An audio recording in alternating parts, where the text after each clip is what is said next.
Hello, नमस्कार। आशा है आप लोग अच्छे होंगे और अच्छा सा पढ़ाई कर रहे होंगे। ओके, हम लोग मैनेजमेंट अकाउंटिंग पढ़ रहे हैं और मैनेजमेंट अकाउंटिंग में हम लोग बेसिक चीज़ें देख चुके हैं।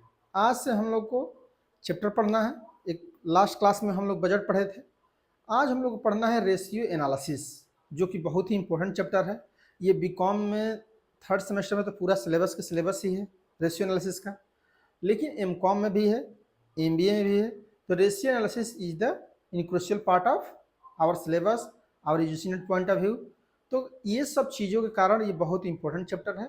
और कोई भी आप शॉर्ट एग्जाम दे जाते हैं जो जिसमें ऑब्जेक्टिव पूछा जाता है, डेफिनेटली इसके बिना क्वेश्चन कंप्लीट नहीं हो सकता है, क्योंकि ये शॉर्ट पूछने के लिए सबसे बेस्ट चैप्टर है, क्योंकि शॉर्ट में कुछ भी पूछ सकते हैं। ओके, तो यहाँ पर फर्स्ट आज रेशियो एनालिसिस का क्लास है, तो इसमें इंट्रोडक्शन देखेंगे कि रेशियो एनालिसिस क्या होता है, उसमें कौन कौन सी चीज़ों, कौन कौन से फार्मूला हैं, कितने टाइप्स रेशियो एनालिसिस किए जाते हैं, ये सब चीज़ें देखेंगे। ओके, तो आते हैं विदाउट एनी कोई further discussion, we are discussed about what is financial ratio analysis.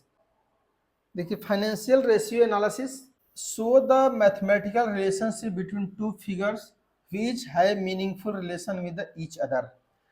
तो रेशियो एनालिसिस में हम लोग क्या कर रहे होते हैं बेसिकली, रेशियो एनालिसिस में बेसिकली हम क्या कर रहे होते हैं कि मान लीजिए कि कोई दो फिगर दी गई है। ओके, सिंपल सी बात ऐसे समझिए कि जैसे डाटा है, ओके, दो डाटा है, थ्री डाटा है। ओके, डाटा क्या है? फैक्ट्स, हमेशा ध्यान रखिए, facts and figures, that is data. तो कोई भी डाटा, जैसे मान लीजिए फॉर एग्जांपल यहाँ पे 0 दिया हो, 2 दिया हो, सबसे सिंपल एग्जांपल बता रहा हूँ, 4 दिया हो और 6 दिया हो, तो आपको क्या लग रहा है इसको देख करके? इसको देख के ऐसा लग रहा है कि ये इवन नंबर लिखा गया है। तो जब इंडिविजुअल की बात करते हैं तो ये कहाँ पता चलता है? बैलेंस शीट में। Okay, balance sheet and profit loss account में इसकी बात चलता है। लेकिन एक पीएल अकाउंट का दूसरे पीएल अकाउंट का, या एक पीएल अकाउंट में जो इंफॉर्मेशन है उसी के दूसरे इंफॉर्मेशन के साथ क्या रिलेशन है, ये पीएल अकाउंट बैलेंस शीट नहीं बताता है।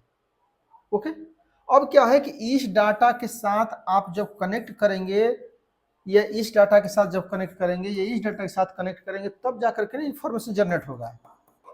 ओके, इंफॉर्मेशन, और इंफॉर्मेशन जनरेट क्या होता है?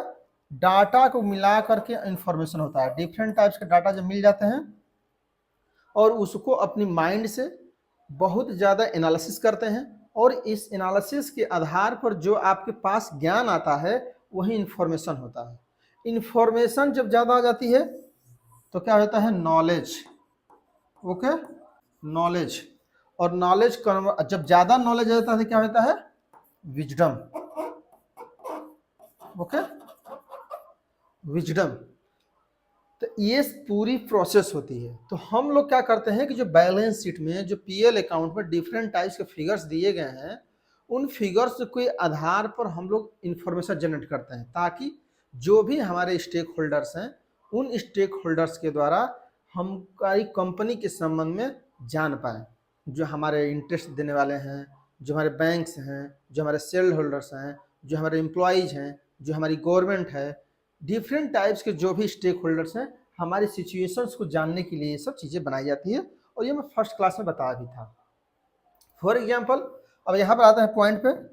Okay, for example, gross profit sales and sales, net profit on sales. अब जानते हैं कि ग्रॉस प्रॉफिट ऑन सेल्स होता है। ओके, इस सेल्स पर ग्रॉस प्रॉफिट क्या है और सेल्स पर नेट प्रॉफिट क्या है। अब जानते हैं कि ग्रॉस प्रॉफिट मान लीजिए ज़्यादा है, नेट प्रॉफिट बहुत ज़्यादा कम हो जा रहा है। इसका मतलब क्या है कि जो इनडायरेक्ट एक्सपेंसेज हैं, इनडायरेक्ट एक्सपेंसेज वो ज़्यादा हो गए हैं। ओके, तो इसको कंट्रोल करना है, तो एम्प्लॉय के लिए इंफॉर्मेशन है। अगर और जानते हैं ग्रॉस प्रॉफिट ज़्यादा कम हो जाएगा तो निश्चित रूप से उसका कोई महत्व नहीं, इसका मतलब कि सेल्स को बढ़ाना है। Okay, maximum. ये सब चीज़ें इस तरह से हम डिसाइड करते हैं। जबकि आप जानते हैं कि पीएल अकाउंट में जब ट्रेडिंग अकाउंट बनाते हैं, ट्रेडिंग अकाउंट, तो आप जानते हैं कि बाई सेल्स लिख रहे होंगे इस साइड, ओके। और जो भी यहाँ पे आता होगा टू ब्रॉड फॉरवर्ड बैलेंस, जो भी प्रॉफिट इस साइड आता है ग्रॉस प्रॉफिट, ओके। जब आप ट्रांसफर करो तो इसका मतलब क्या है कि जो सेल्स है, जो टू आ रहा है, इसको सेल्स पीएल में करते हैं। इसका मतलब क्या है कि ये पहले ये नहीं बता रहा है कि जो ये प्रॉफिट 10,000 का हुआ है इसका सेल्स पर क्या प्रभाव है। बता तो रहा है कि 10,000 रुपये प्रॉफिट हुआ है, लेकिन सेल्स के अकॉर्डिंग कितना हुआ ये नहीं बताता। इसीलिए हम इस सब चीज़ों को पढ़ रहे होते हैं, राइट। आई थिंक कुछ कॉन्सेप्ट क्लियर हो चुका होगा, बेसिक चीज़ें जिसके आधार पर हम लोग आगे बात करने वाले हैं। नेक्स्ट क्या है, क्लासिफिकेशन ऑफ रेशियो।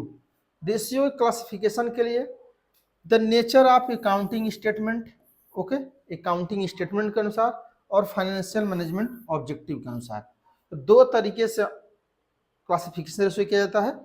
हालांकि हम लोग पढ़ेंगे इसके अकॉर्डिंग, लेकिन for knowledge, for theoretical knowledge we are discussed about what is the difference between financial management objectives and nature of accounting statements, right. तो यहाँ पे देखते हैं फर्स्ट करके क्लासिफिकेशन बाय स्टेटमेंट, अर्थात जो स्टेटमेंट में बताया था कि स्टेटमेंट के आधार पर, देखिए स्टेटमेंट के आधार पर क्या होगा, बैलेंस शीट ऑफ रेशियो, अर्थात जो डिपेंड ऑन, ऐसे समझिए, डिपेंड्स ऑन बैलेंस शीट। तो जो भी इसमें फिगर आती है वो बैलेंस शीट आती है, जैसे liquid ratio, current ratio, stock ratio, proprietor ratio, डेब्ट equity ratio, capital gearing ratio, ये सभी चीज़ें। तो इसलिए फर्स्ट ऑफ ऑल आपको क्या देखना है माइंड में कि अगर आपको लिक्विड रेशियो पूछा जाए, आपसे करेंट रेशियो पूछा जाए, आपसे स्टॉक रेशियो पूछा जाए, प्रोप्राइटर रेशियो पूछा जाए या सो ऑन, तो आपको हमेशा माइंड सेटअप करना है कि जो भी इसमें फिगर लिखी जाती है वो फिगर सभी कहाँ से आती है, बैलेंस शीट से। तो first of all you are remember it, right.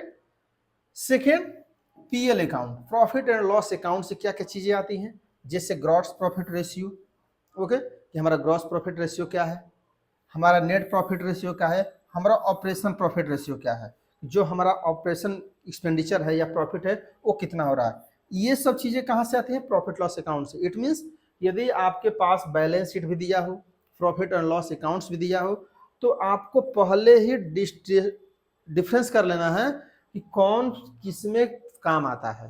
PL पर ये चीजें होती हैं और बैलेंस शीट पर डिपेंड ये करता है। इस इट मीन्स यहाँ पे जो भी चीजें आ रही होंगी प्रॉफिट एंड लॉस अकाउंट से चार्ज की जा रही होंगी, राइट। कुछ अब जानते हैं कि कुछ दोनों को मिला करके चार्ज हो रही होंगी, उसके संबंध देखिए। यहाँ पर क्या है, इंटर स्टेटमेंट रेशियो, मीन्स कि दोनों पर जो डिपेंड करता है, जैसे रिटर्न ऑन कैपिटल, जानते हैं कैपिटल बैलेंस शीट का चीज है, ओके, बैलेंस शीट, और रिटर्न कहाँ पर है, पीएल अकाउंट का, okay. Return on share holders fund turnover of working capital, तो रिटर्न ऑन शेयर होल्डर्स कितना आ रहा है फंड पे, या टर्नओवर कितना है, दोनों अलग अलग चीजें हैं। डेब्टर्स टर्नओवर कितना है, कितना पैसा मिल रहा है, कितना नहीं मिल रहा है, उधार कितना सेल हो रहा है, ये सब चीजें दोनों पर डिपेंड करती हैं। तो जब ये तीन चीज कैलकुलेट करते हैं तो हम लोग को दोनों चीजें ध्यान रखना पड़ता है। जब ये कैलकुलेट करते हैं तो प्रॉफिट लॉस अकाउंट ध्यान रखना पड़ता है, और इसको कैलकुलेट करते हैं तो हम लोग को बैलेंस शीट ओनली कंसिडर करना पड़ता है। आई थिंक यहाँ तक क्लियर हो चुकी होंगी बातें। नेक्स्ट चलते हैं, classification on the basis of financial management objective. तो नेक्स्ट हम लोग क्या देखते हैं, फाइनेंशियल ऑब्जेक्टिव के आधार पर, जो भी हमारा फाइनेंस में ऑब्जेक्टिव्स दिए गए हैं इसके आधार पर हम लोग इसी के आधार पर, ध्यान रखिएगा, स्टडी भी करेंगे, ओके। इसी के आधार पर हम लोग स्टडी करेंगे, क्योंकि सबसे पॉपुलर क्लासिफिकेशन ये हैं और इसके आधार पर लगभग सभी चीज़ें आपको क्लियर भी हो जाएंगी। तो हम लोग इसी के आधार पर करेंगे वन बाय वन करके। देखिए यहाँ पर क्या है, लिक्विडिटी रेशियो। तो first of all liquidity means क्या है, तरलता, तरलता, ठीक है। तरलता मीन्स कि कंपनी जो भी 1 ईयर या with in 1 year, with in 1 year की कोई भी पेमेंट है, उस पेमेंट को देने के लिए कितना सक्षम है, दे पाएगी कि नहीं दे पाएगी, ये सब चीज़ों का रेशियो का बताता है लिक्विडिटी रेशियो। हमारे पास लिक्विड है कि नहीं, हमारे पास तरलता है कि नहीं, या 1 साल के अंदर हम उसका भुगतान कर पाएंगे कि नहीं कर पाएंगे, या कौन से ऐसे बैलेंस शीट में स्टेटमेंट्स हैं जो कि 1 ईयर के अंदर ही हम उसको कैश फॉर्म में कन्वर्ट कर सकते हैं। तो जैसे तरलता का कहा जाता है, ऐसे समझिए कि कैश सबसे जल्दी जो हो सकता है उसी को तरल कहा जाता है। ओके, तरल। इसका मतलब क्या है कि जो भी इसमें हम लोग स्टडी करेंगे उसमें वो स्टडी करेंगे कि 1 ईयर के अंतर्गत कौन कौन से पेमेंट करने होते हैं और कौन से ऐसे लाइबिलिटीज हैं या कौन कौन से एसेट्स हैं जो कि हम लोग चाहें तो 1 साल में उसको पैसे में कन्वर्ट कर सकते हैं, तरलता में कन्वर्ट कर सकते हैं। इसीलिए यहाँ पर करेंट एसेट और करेंट लाइबिलिटी की बात होती है। ओके, क्योंकि सबसे ज्यादा इसी को यूज किया जाता है, राइट। ये है लिक्विडिटी रेशियो। सेकेंड है सॉल्वेंसी रेशियो। देखिए सॉल्वेंसी रेशियो क्या बताता है, long term. Okay, long term. तो लॉन्ग टर्म में आप जानते हैं कि बेसिकली क्या है, डेब्ट है। ओके, जिसको डिवेंचर भी कहा जाता है। Okay, debenture. तो जो भी आप कोई कंपनी है जो कि आप डेब्ट कहीं से लिए हैं, बैंक से लिए हैं या कहीं से डिवेंचर इशू किए हैं, तो जब हम डिवेंचर को देखते हैं तो लिया जाता है। जैसे बैंक है, बैंक क्या दिया होगा आपको, लोन दिया होगा। ओके, लोन वालों को क्या चाहिए, इंटरेस्ट चाहिए। तो अब बैंक को क्या चाहिए, इंटरेस्ट किस बात का है कि क्या कंपनी हमारे इंटरेस्ट का भुगतान कर पाएगी या नहीं कर पाएगी। तो जब हम इंटरेस्ट की भुगतान की बात करते हैं तो हम इंटरेस्ट कवरेज रेशियो को देखते हैं। ओके, और जब डेब्ट इक्विटी मीन्स डेब्ट का क्या भुगतान हम इक्विटी ज्यादा है कि डेब्ट ज्यादा है, जब ये देखते हैं कि क्या डेब्ट का भुगतान हो पाएगा कि नहीं हो पाएगा। रीडीज मतलब कंपनी जैसे अब डेब्ट है ऐसे समझिए, और किसी कंपनी में इक्विटी है। जानते हैं इक्विटी क्या है, रियल ओनर है कंपनी का, ये तो ओनर है तो कोई बात ही नहीं है। लेकिन अगर कोई कंपनी की मान लीजिए कि ऋण 70 रुपए है, शेयर होल्डर 30 रुपए के हैं, तो आप कंपनी को अच्छा मानेंगे, नहीं मानेंगे। इसका मतलब क्या है, कंपनी ऋण में चल रही है, सीधी सी बात है। तो क्या आप इसको लोन देना चाहेंगे, नहीं देना चाहेंगे। क्या आप इसमें कोई फंड लगाना चाहेंगे, नहीं लगाना चाहेंगे। इसलिए जो भी शेयर होल्डर्स होते हैं वो दोनों को देखते हैं कि इक्विटी ज्यादा है कि डिप्ट ज्यादा है। जो कंपनी में डिप्ट ज्यादा हो जाता है उसमें नहीं लगाया जाता शेयर। ओके, तो ये आपको लाइफ टाइम लर्निंग भी रहनी चाहिए कि 70% अगर मान लीजिए 50% 40% अगर डेप्ट ज्यादा है तो कंपनी इसका मतलब कि लोन पे वर्क कर रही है, और जब लोन पे वर्क कर रही है तो हो सकता है कि अपनी लॉन्ग टर्म जो सॉल्वेंसी रेशियो है, शोधन क्षमता, उसको कहा जाता है शोधन क्षमता। जो भी शोधन क्षमता है इसका मतलब नहीं है, क्यों, क्योंकि उसके पास 70 रुपये लोन है और 30 रुपये शेयर होल्डर्स हैं, तो क्या भुगतान कर पाएगी, नहीं कर पाएगी। तो ये सब चीज इसमें देखते हैं। ओके, नेक्स्ट क्या है, प्रॉफिटेबिलिटी रेशियो, लाभ कितना होगा। अब कंपनी का लाभ भी तो चाहिए। अब जानते हैं ये तो अलग अलग पॉइंट ऑफ व्यू से लोगों के लिए है। अब यह ग्रॉस प्रॉफिट रेशियो क्या है, नेट प्रॉफिट रेशियो क्या है, ऑपरेटिंग प्रॉफिट रेशियो क्या है, रिटर्न ऑन कैपिटल एम्प्लॉयड क्या है। ये सब चीजें किसके लिए है, कंपनी के लिए।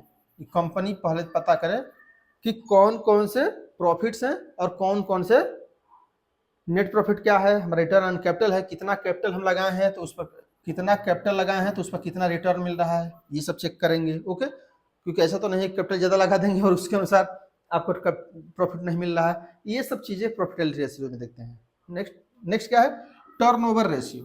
देखिए टर्नओवर रेशियो में क्या है कि हमारी कंपनी का जो टर्नओवर है, ओके, टर्नओवर वो कितना है, आवर्तन अनुपात जिसको कहा जाता है, कितना ज़्यादा हम टर्नओवर कर रहे हैं। जानते हैं कोई भी कंपनी है इसका टर्नओवर इतना है, उनका टर्नओवर इतना है, बहुत ज़्यादा सुनते होंगे। तो कंपनी देखना चाहती है कि हमारे स्टॉक का फिक्स्ड एसेट टर्नओवर कितना है, इन्वेंट्री टर्नओवर रेशियो क्या है, रिसीवेबल टर्नओवर रेशियो क्या है। इसका मतलब सिंपल से समझिए, fixed asset turnover ratio means कि हमारा फिक्स्ड एसेट्स पर कितना टर्नओवर चल रहा है, इन्वेंट्रीज कितना हमारी सेल हो रही है। ओके, तो हम इन्वेंट्रीज में देखते हैं। रिसीवेबल मीन्स कि कितना इस बार हमको उधार बेचना पड़ा, ओके, और कितना उधार वसूल हुआ। ओके, ये सब चीज़ें हम लोग देखते हैं, कितना उधार बेचना पड़ा, कितना उधार हुआ, कितना टाइम, जिससे मान लीजिए कि लेना है, मान लीजिए आपसे 100 रुपये मार्केट से और देना है 200 रुपये। इसका मतलब क्या है कि देना तो ठीक है, तब तो समझ रहे, देना है तो 200 तो ठीक है, लेकिन मान लीजिए कि लेना है आपको 1000 रुपये और देना है आपको 500 रुपये। ओके, इसका मतलब क्या है कि सबसे ज़्यादा आप उधारी बेच रहे हैं। इसका मतलब क्या है कि आपका जो डेप्ट रेशियो है, डेप्टर रेशियो, वो बहुत कम चल रहा है। ओके, उसी तरह से मार्केट वैल्यू वैल्यूएशन रेशियो। अब यहाँ पर क्या है कि मार्केट के वैल्यूएशन के लिए अब क्या होगा, वो किस लिए किया जाता है, यहाँ पर संपर्क समझिए कि उसका यूज करते हैं शेयर परचेज करने वाले लोग। जो शेयर परचेज करने वाले लोग हैं, जैसे हम लोग हैं, आप लोग भी कोई शेयर परचेज करता होगा, तो हमेशा ध्यान रखिए यही सब देखा जाता है, एक वहाँ पे और एक यहाँ पे।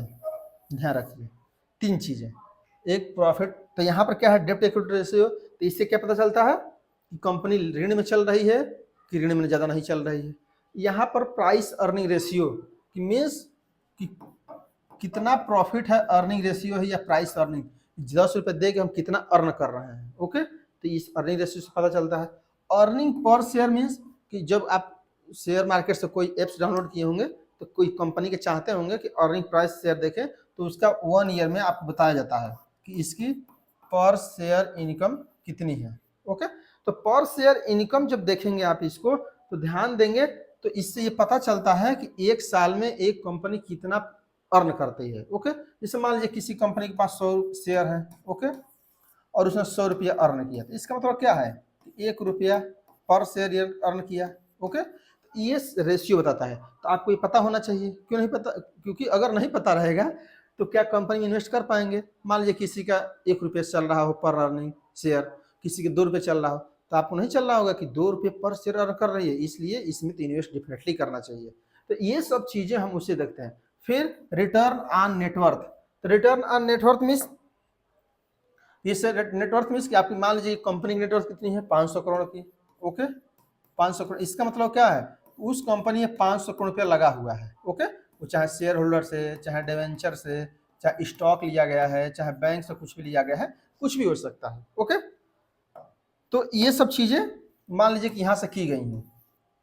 अब आप सोचिए कि जब 500 करोड़ किया गया है हर नेटवर्थ पूरी, तो देखना यह है कि इसके 500 करोड़ की तुलना में हमारी प्रॉफिट कितना हो रहा है।